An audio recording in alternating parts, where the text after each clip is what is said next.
Hey, Gloria Day, we are almost finished with our year-long reading through the New Testament. Today we're beginning our last 2 weeks, and we're going to spend these final 2 weeks in the book of Revelation, the last book of the Bible. Now, I've led Bible studies through this book, most recently last fall. And in Bible studies, we have many sessions, many hours to work through this wonderful, sometimes confusing book. And trying to do it justice in the short amount of time I have today and then again next week is almost an impossible task. But we're going to give it a go. And instead of going into tons of detail, we're going to take kind of a big overview, kind of a high look at this book.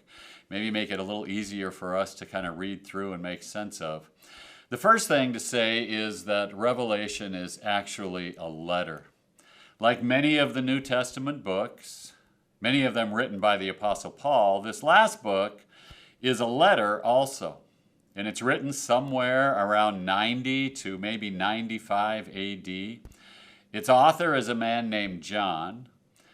Church tradition attributes this letter to John, one of Jesus' 12 disciples, and the author of the Gospel of John. And this very well may be the case.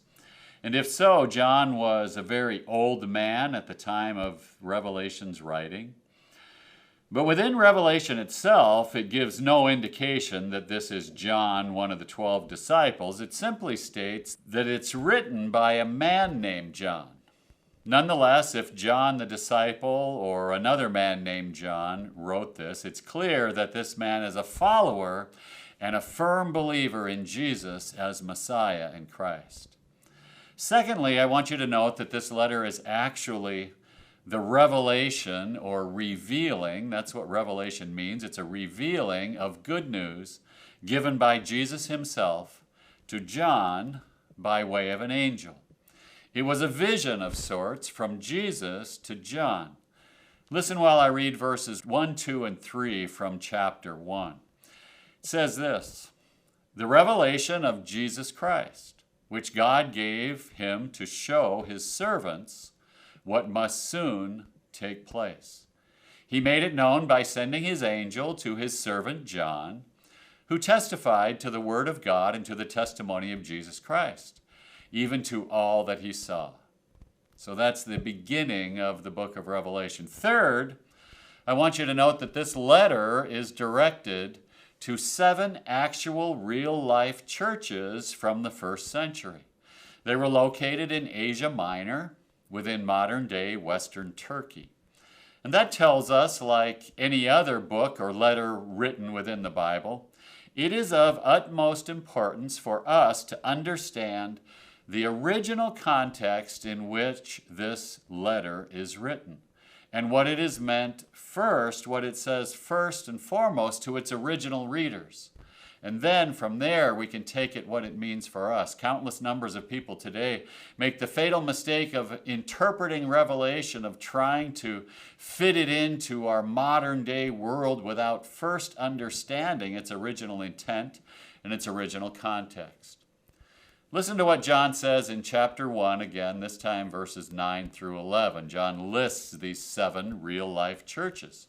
He says, "I, John, your brother, who shares with you in Jesus the persecution and the kingdom and the patient endurance, was on an island called Patmos because of the word of God and the testimony of Jesus." And he said, "I was in the Spirit on the Lord's day, and I heard behind me a loud voice like a trumpet saying, 'Write in a book what you see, and send it to the 7 churches in Ephesus, to Smyrna, to Pergamum, to Thyatira, to Sardis, to Philadelphia, and to Laodicea.'"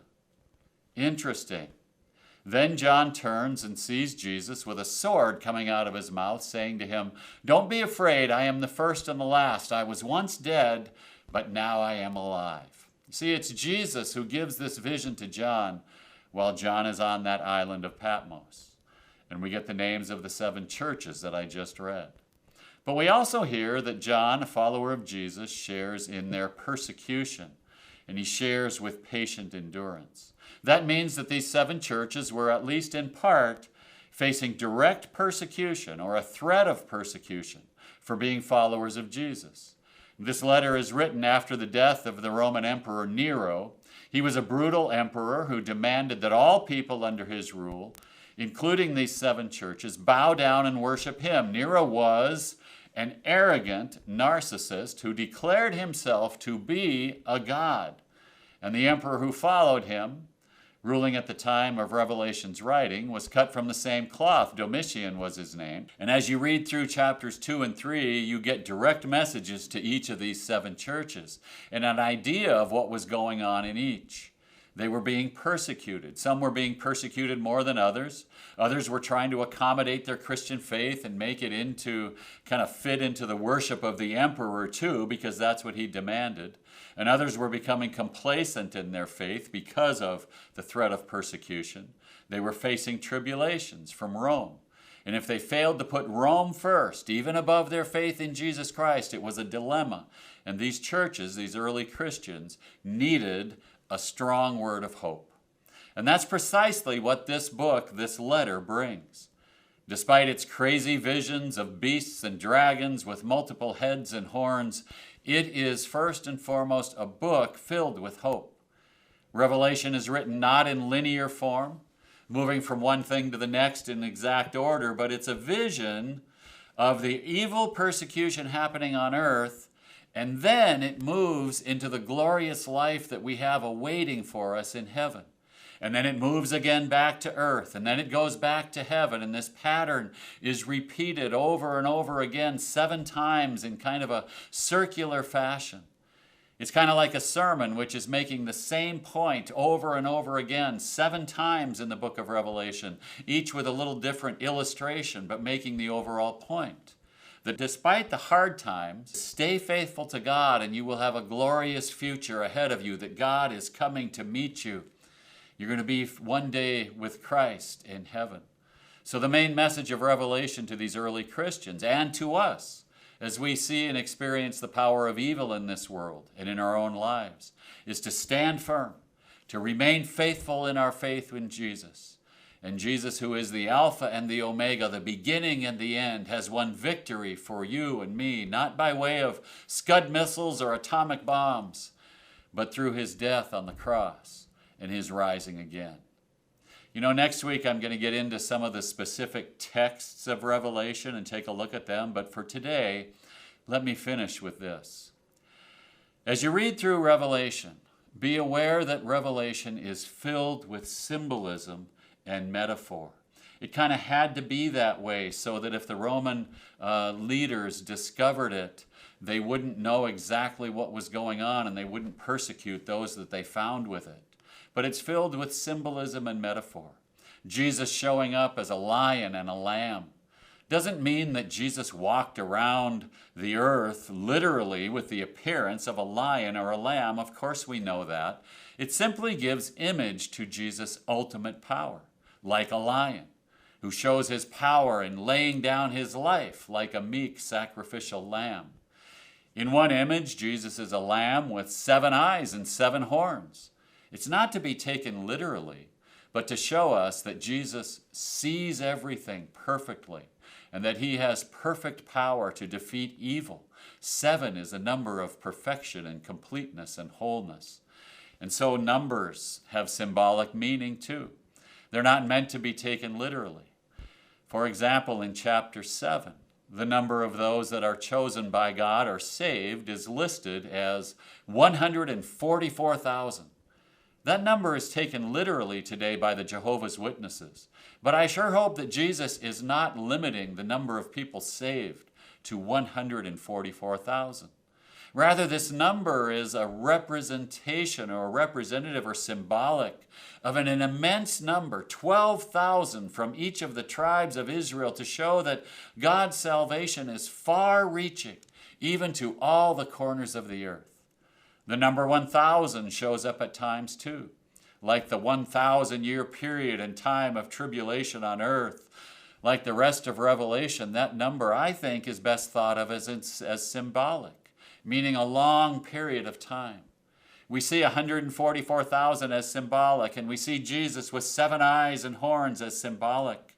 Some insist today that the 1,000-year period must be taken exactly literally, but it very well may follow the rest of Revelation and its numerology of simply being symbolic. In this case, as I said, meaning a seemingly long period of time.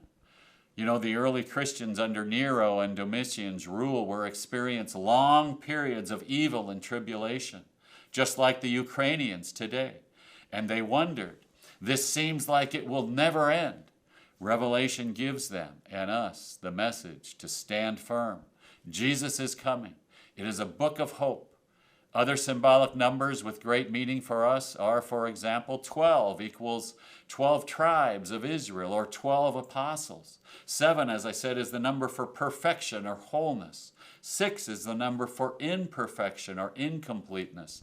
Number 4 is used in Revelation, meaning the world and the world that God created. Maybe that's enough for today.